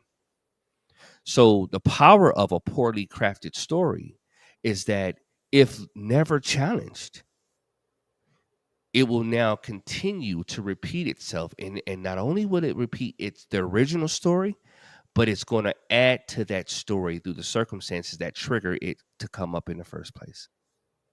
So we can live a life that says, and this is akin to us living in this matrix. We can live in this matrix, in this space of existence, where if we do not challenge it, then what we'll end up doing is recapitulating the same things over and over and over again. And so you'll get to your 90 years old, and if you've never challenged that narrative, then you'll be stuck with the same notions that you've always had. But it doesn't have to be that way. And I think this is the power of when we're able to go into those dark spaces. And you saw 702 was able to go back there and see something that was vastly different from what a lot of people's experiences are in those same types of spaces. You're looking at a person right now that avoided those spaces because of the feeling that was given to me, the type of things that and the way that I made sense out of the information. So the narrative that I've been using, but exposing myself to new information like tonight gives me something else to now challenge that narrative, change it, re-alter that narrative to where it is not something that debilitates me, but it can inspire me as well. Mm-hmm. And it can be used to inspire others. So thank you so much for sharing that. It's such a blessing. 702. Thank you so much. Such a blessing to share that. So, Nirvana, have you ever had experiences where you went to, and I know you live in somewhat of a bubble for the most part, and you lived in that bubble for quite a while. Excuse me? I know you live in this bubble. What you don't won't typically do is get come outside. off that podium and come for me. That's what you won't do, Mr. New Microphone. Now go ahead. I've been to a plantation. Is that what you was gonna ask me? Well, I'm asking, have you ever had any experiences like similar to this or different where you felt connected or felt disturbed or just by your mere presence in that place? Like going to work in the office? Yeah, let's talk about that because I mean, That's maybe my plantation. You want to know where are we going with this? Because I have a lot of feelings going to work. Such as? Well, I feel boxed in. I feel anxious. I feel obligated. I feel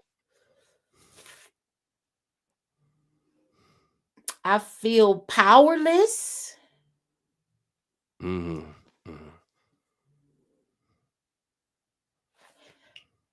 And when I leave for the day, I get a burst of energy. You know, I'm excited to get up out of there. But what I try to do is, because that's the matrix I'm stuck in, because I gotta eat and I gotta work. That's my matrix. So I just powered through it, and I try to now start my day with I watch different videos, like in the morning I'll watch like all these positive videos, like what do you call them when they encourage? Inspirational. Yeah, inspirational. These inspirational videos, and I'll meditate, or I'll get on the treadmill. I'll try to, like, do things like that to get my mind right, like I'm preparing for a marathon. Mm-hmm. And then that's it. I mean, but anyway, yeah. So when you were asking me now where were you going? That is my plantation. I've never been to a real plantation. I don't really, like you said, I don't really get out much. Yeah. I don't So I know that said you live in a bubble. I don't know that I would. I've never even wanted to go to one. Mm-hmm. I've never thought of it. Okay. It's almost like, it sounds like a museum. Are they museums basically? Well, now, yeah. So a lot of those plantations, they've put some museums there, and so you can go in and you'll see some of the old artifacts. Like, I'll give you one story in particular. There is a place in Georgia, and 702. I appreciate the fact that you were able to call out names. I cannot call names I know for. you got to do better. Yeah, I cannot call names, but I think it would be. I think it would be helpful. How did they come up with the names? I wanted to ask that when she was up, because she said Whitney, and I'm thinking of Whitney Well, Houston. you got to remember, these were named after the slave owners, right? The Okay. plantation owners. So there was the Randolph Plantation, which is akin to my last name. And so these were the people that were a part of that, right? So might have been a great grandparent that owned the land, and that's Okay. who it was named by, or whatever. Well, anyway, the point of what I'm saying is there's this and it was in the city of Atlanta, and there were plantations there as well. And in this one in particular space, I remember walking in, and there were these towels all over the ground. Right now, trip on this. The history, there was these white and these black towels, littered all throughout on the main level, and then you go upstairs, and then you see like the wash tubs and all this other stuff like that. And then you actually see the slave quarters. What was interesting was finding out that the towels that were chosen specifically would indicate which towels that the workers or the slaves that worked there could walk on. So they were not allowed to walk on the white towels. They were only allowed to, when they were moving through the main level, whether cooking, serving food, they were required to walk on those black towels. Now, am I saying that this was the case in all plantations? No, I don't know that to be a fact. I know that about this place in Georgia, though. That was the history of this particular thing. And there was a plaque on the wall that talks about the towels. And fun fact, though, this had nothing to do with that, but the idea was that they could not walk on the white towels because they were not worthy of that, right? Well, interesting enough, I'm a big fan of butter pecan. Tell me why, just looking up the history of that, I found that there was a racial connotation to butter pecan originally. What they were saying is that it actually was created by blacks. In this particular article I read, now, what I didn't do was I didn't go and find at least 7 different sources for this story. So please take this with a grain of salt, if you will. But what it was saying how was that originally during that time period, even blacks couldn't they couldn't eat vanilla ice cream because that was considered to be pure, and they weren't considered to be pure people. Wow. Butter pecan came out as a result of then figuring out how to make something out of nothing, which is a lot of what we hear the stories of people of color. Anyway, minorities in this country in particular, but you can see this in the lower class. Because the lower class across the globe, no matter where, if you're in India, no matter if you're in Pakistan, you're in fucking Egypt, you're in South America, huh? We get it. No, nigga, let me finish. No matter where you're at, the lower class had to make do with whatever they could. Right. Whatever they could. And so from food dishes, delicacies, et cetera, et cetera. So I was all that shit. Well, yeah, that was for ours. But I was looking at Irish, and some of the Irish people that were on those lower rungs, at least, and then their contributions to their community, their society. But you find that because what do they say? Necessity is a mother of invention, and so it's kind of like it inspires this in you. And so looking at all these little factors in these pieces. So anyway, going there was something that kind of triggered a variety of different thoughts for me. And then I had that experience in Virginia that I just told you guys about, where I cried and I told my ancestors that I made it. And that because I came here willingly, you didn't. And I'm going to leave here willingly, you weren't able to. And so just having that moment, and that was a very cathartic moment for me. There's also a moment that I've had where it was a very disturbing moment. And this happened in the Carolinas. And I ended up going to, I want to say it was Charleston. It might have been, it was Charleston. I was the slave market there. And I was going up that way to preach. And I wasn't the main preacher, but I was accompanying my spiritual father at the time, and he was preaching in that place. But while I was there, I ended up going into the slave market or whatever case may be. But prior to getting there and knowing any of the history about Carolinas, I was driving through this area, and I felt the most disgusting feeling I've ever felt. And I've been a lot of places. I've been to Europe, I've been overseas, a variety of different places, and I've never walked or driven through an area that I just felt like it was really eerie. It was something so disturbing about that place. And it's not that I was driving in the middle of the night and it was spooky. That wasn't the type of feeling. And I didn't know the history, but I ended up looking up what were these areas known for. And man, when I tell you the stuff that was still left from that time period. And I'm a feeler, I'm an empath. So I know that I can pick up on people's emotions, I can pick up on feelings fairly easy. And in turn, I do have to be mindful not to carry emotions, even from reading art. It doesn't matter, right? I can feel shit. And so, I'm intentional about what I expose myself to and what I don't, and then the quantities of which I do. But it's something that I do think is important that we still be aware of. But that was an unbelievable, very disturbing feeling that I've had. It just I just didn't want no parts of that place. I didn't want to be there.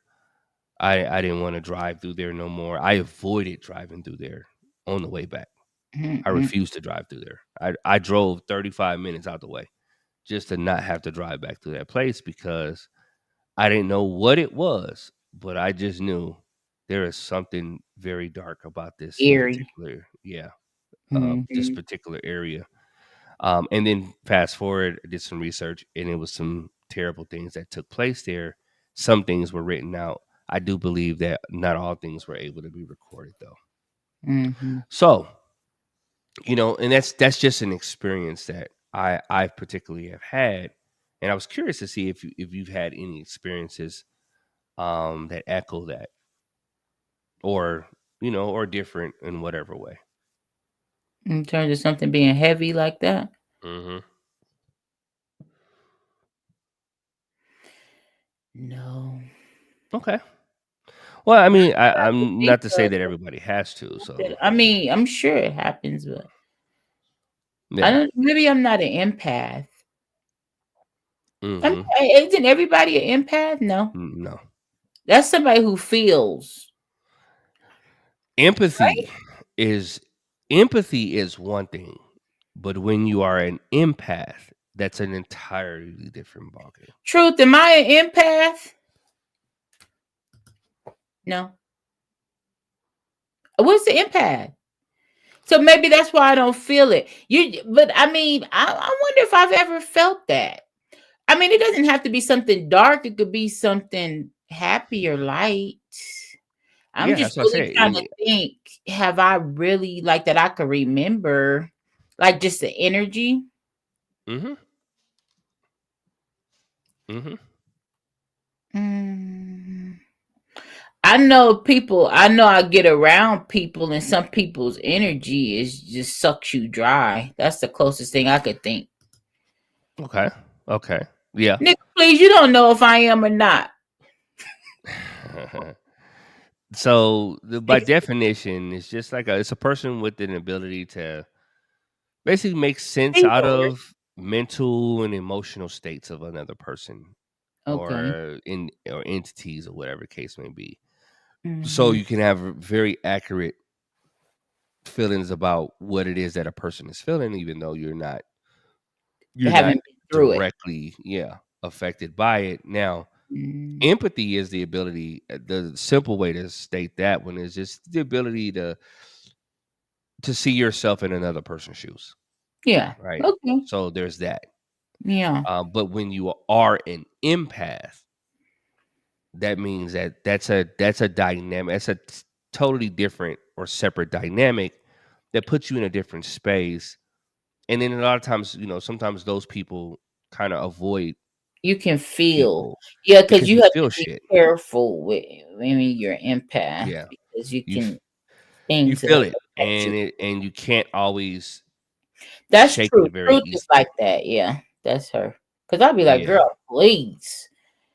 yeah. Yeah, so I might be the total So opposite. Yeah. now, where I was going with that is this though, because Yeah, where were whether you going with it's that? that or it's whatever it is, and you mentioned your job.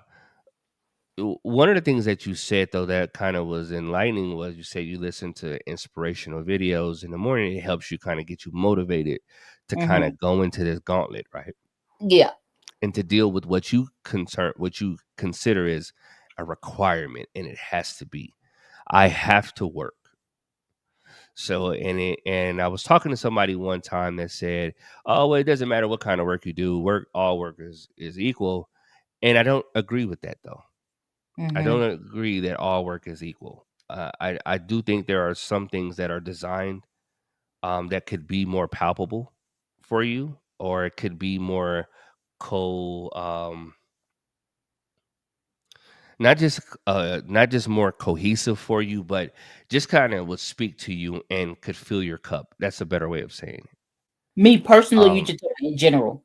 yeah, I'm talking in general, but Okay. in light of what you were just saying, how you use the inspirational videos to kind of get you motivated, Yeah. because you have this statement that you said is a strict rule though, and that rule is I have to do this, right? Mhm. And Yeah. I think that's a part of us challenging narratives, because when you open yourself up to possibilities that, okay, this is what I do here, it doesn't have to be this though, right? I can also find different types of work, and Yeah. maybe something else would be better, or maybe I just don't want to work. I know we've had our own personal conversations, Mhm. but I think with some of these beliefs, and these are the things that kind of locks us into these matrices, because we don't challenge the narrative. And when They just go along. we just go along with it. We just go along with it and say, "Oh, fuck it. It just is going to always be like this. It just got to be like that." But I think there's something to be said for when we do challenge them. And let me say this: when you challenge a narrative in any way, you will not be the majority. If your expectation is to narrate your experiences by the majority's experience, you will continue to be disappointed, because you cannot be the majority. The majority is in the matrix. The majority have what you could consider a sheep mentality. Sheep. Yes. Okay. Mm-hmm. Yeah. Sheep mentality. And because and there's a long story behind where that comes from, but I'll spare you the details. The idea is this: you will not be the majority. And if you're measuring your ability to move and do what it is that you do in life by what the majority do, I would firmly say that you are missing a major, major key to this. Because the dynamic that we live within, all of us that live within the United States, I'm not speaking about Asia, I'm not speaking about Europe, I'm not speaking about no other continent, I'm not speaking about any other country. I cannot speak on those countries. I do not live there. I am not a part of their society. What I am a part of is this one. I've become a student of the one that I am a part of. I've experienced what it's like to go against that grain and continuing to go against the grain. And so I say this to say the dynamic in which we live in is a whole nother beast. And there's a video, and it's about 6 minutes long. I'd like to play this video because she really kind of gets into this whole piece. Hi, E-Money. And ask some questions. And again, asking the question is not the problem. And if there's nothing else that you hear me say tonight, I would love for you to take away. Your takeaway would be to start to become okay with asking the question. Consider, maybe, what if? And when you take it, then the next step after maybe what if is you start to spark your curiosity, you feed your curiosity. Because we don't know what's on the other side of that fence until we get on the other side of that fence. And going back to Alice, everybody else stayed put. All she knew was something in me is telling me that there is more to this story. And nothing around me is reflecting that I should go further. Nothing is telling me outside of this, right? My environment, the things that are in my direct influence, the things that what was that word you used when you defined it? Matrix. You said the things that you are you use a good word in your definition. Indoctrinate? Let me see.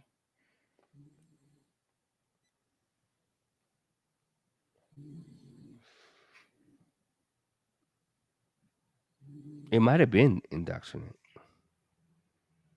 Let me skip back to the meaning I had, the definition. Oh, here it is. To be under the influence of someone, That's what it to is. be indoctrinated. Yeah, under the influence. I like that piece. Mm-hmm. So when you're under that influence, it is hard to see, like, that maybe there is something more. Maybe there is. But if you are those people, you have to expose yourself. And I think it would be very important to not limit your exposure to life, good, bad, or indifferent, because what that is going to do for you is it's going to give you the power to then decide what is for you and what isn't.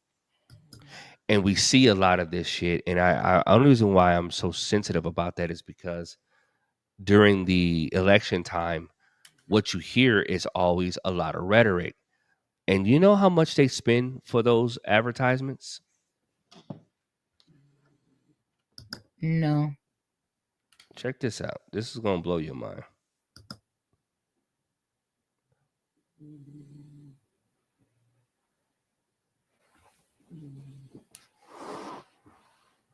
Check this out.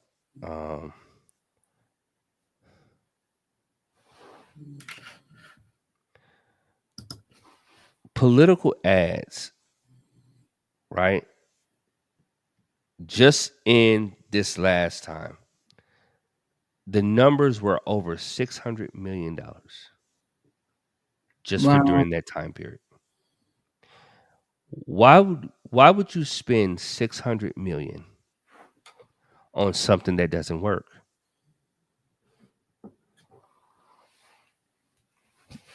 It works. It has to work. Mm-hmm. So during those time periods, what do? They send out a bunch of rhetoric, and the rhetoric works because people, instead of them thinking for themselves, they just accept what is being given. They accept the influence. They accept that because that's what we've been conditioned to accept. And so being a free thinker, being unlatched, being willing to challenge the status quo, being willing to find what is my rhythm, what can I derive from something? Maybe somebody else didn't, but maybe I might. And again, there's some things that are just not for me, but there are those things that come up, and those things that sometimes I'm reticent or I'm a little avoidant to, or I'm afraid of. But what I'm starting to learn in my journey in particular is that the things that I am most afraid of are the things that I need to lean into. And that's what I've been able to decipher from all of this nonsense, is that I am that is the tail for me. If I am avoidant of it, I need to lean into it in some way, shape, form, or fashion. I got to lean into it because there's something on the other side of that I need, and I'm going to need for my journey. And my journey is to help illuminate paths for other people as well. So we harness all this. So those are some of the things I would say. You know what? We really don't have time to play that video. Maybe we'll come back to it another time. I think this conversation really kind of took a life of its own. We definitely didn't plan to specifically focus in on this, but I think it was very helpful though, because there are these spaces, these matrices, these plantations that we have, these dark spaces. And then there's also the beauty that we can find in the midst of them by leaning into them and understanding what is this actually saying and what is the message that I need to derive from it. Just like your inspirational videos, is the inspirational videos to encourage you to go to lift your head up and go in there? Or is it speaking to you about finding your own rhythm? I don't know. I mean, my thing is this: when it comes to us being in our own little matrix and living this life, this simulation, right? We have to do what we have to do to survive. And so, I mean, the reality is, yes, you can change that and manifest, and I believe all of that. But I also feel like, it's also a choice. So I could choose to be negative and focus on negativity while I'm going into the office, right? Mm-hmm. or I could choose to try to find something positive or try to find something to hold on to and try to take something away from it, especially if I know I'm not ready to do anything about it. Because I don't live in a fantasy world. I'm a realist. So, this is the reality. And until I am ready to do something different, then this is my matrix. And so I'm going to just make a choice to look at things differently and to watch these videos to try to motivate me to get in I there like that. and get through my day and whatever. And so for me, the practical application of this for me, you guys, is just that we all have something that we feel like we're stuck in, and you feel like you're just going round and round and round, and it keeps coming up again. Maybe it's something in your life that keeps coming back up again. So you never really are resolving it. It could be a relationship with someone, regardless, a working relationship, a friendship, a romantic relationship, whatever, a family. It could be anything. And if we don't deal with things, they come back up. They resurface. That's a form of a matrix. And how do we get out of that? How do you get out of that? I feel like it's not easy, especially when it's something that really the harder it is, it's probably the most important thing you need to do. I like that. So I feel like what I would encourage you guys to walk away with is that procrastination is not our friend. It really isn't, and it is a hindrance for our growth. And we put things off and we procrastinate. Come on, speak on a that. lot of things out of fear, and the matrix is a form of that fear. And so in order to break through the matrix of whatever your matrix is, you're gonna have to push through it. You're gonna have to face it head on, and you're gonna have to be uncomfortable.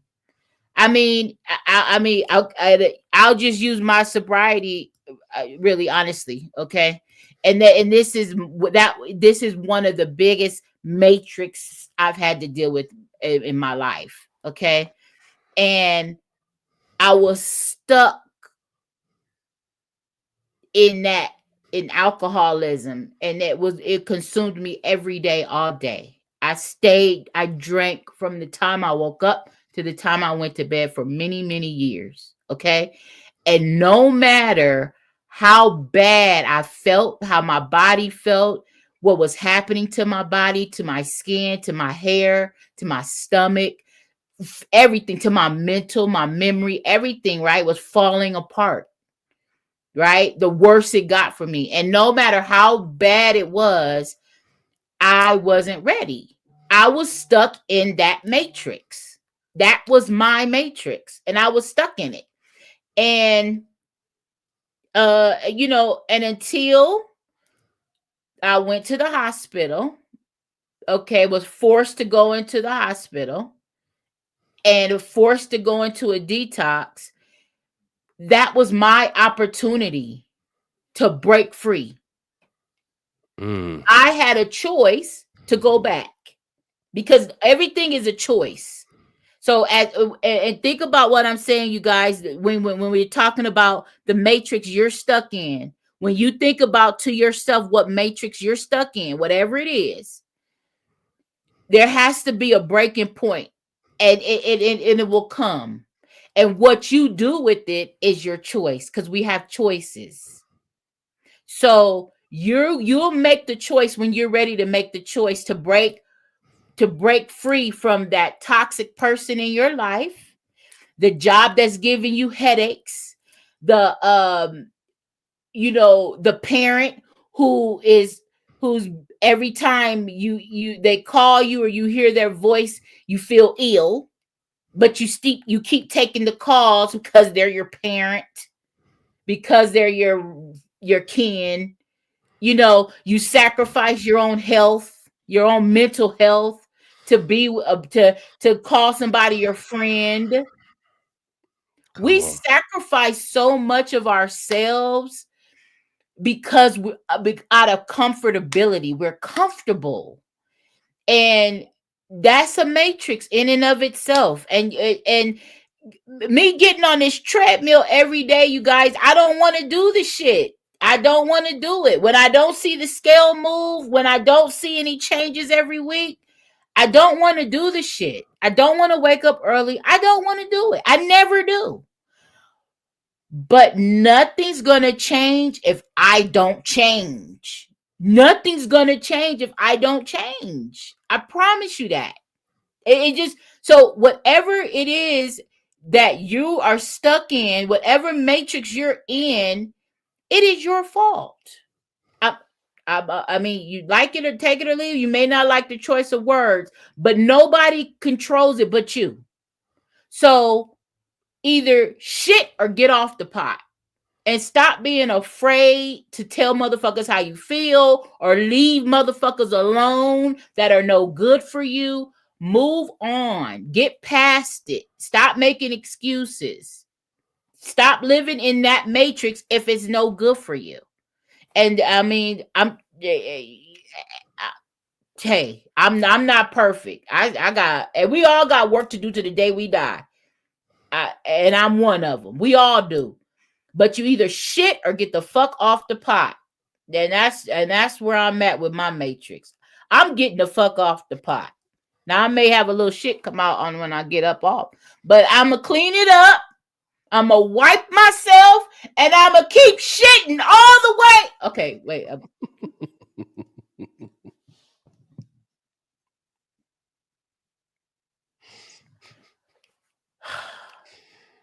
Okay. This is what happens if you let me just go.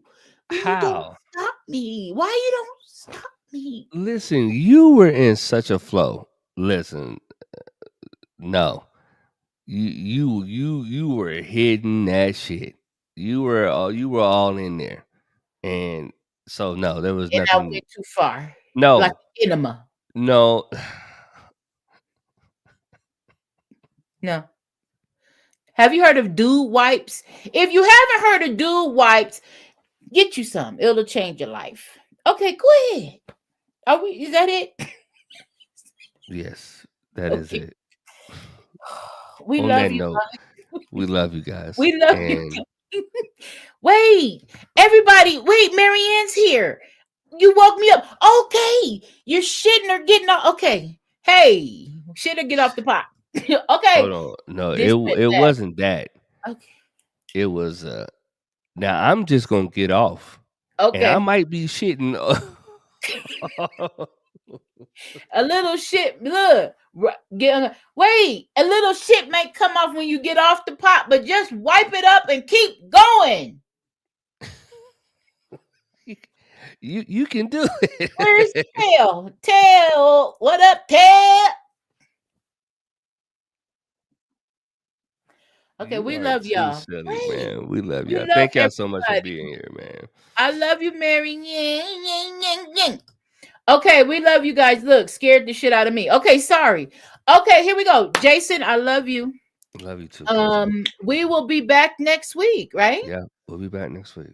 And we will let you guys know. Are we liking Fridays, Jason? Are we leaning? Are you leaning towards Friday? So far, Friday is working out pretty good. Okay. So we're gonna see. We'll see what's happening. Okay. We'll let you guys know, but we're probably leaning towards Friday. Yeah. I do have some travel coming up though, but we'll still try to figure it out. You'll keep us abreast. Oh, for sure. Be careful with that traveling now. Okay. Listen, okay. Fear I is know. what it is. Talked about it. It is what it is. I got life insurance. My daughter's gonna know what she need to do. Well, you got to stay around. I don't need no you don't do no funerals for me. Don't do no eulogies for me. No, I got something to say. If you go first, I'm gonna say we gonna do No, something. I don't want shit. Just enjoy Okay. life, and take some of this shit that I said and put it into practice, and that'll be the We'll just most replay the appreciation I need. podcast There you go. You could do that too. in your honor.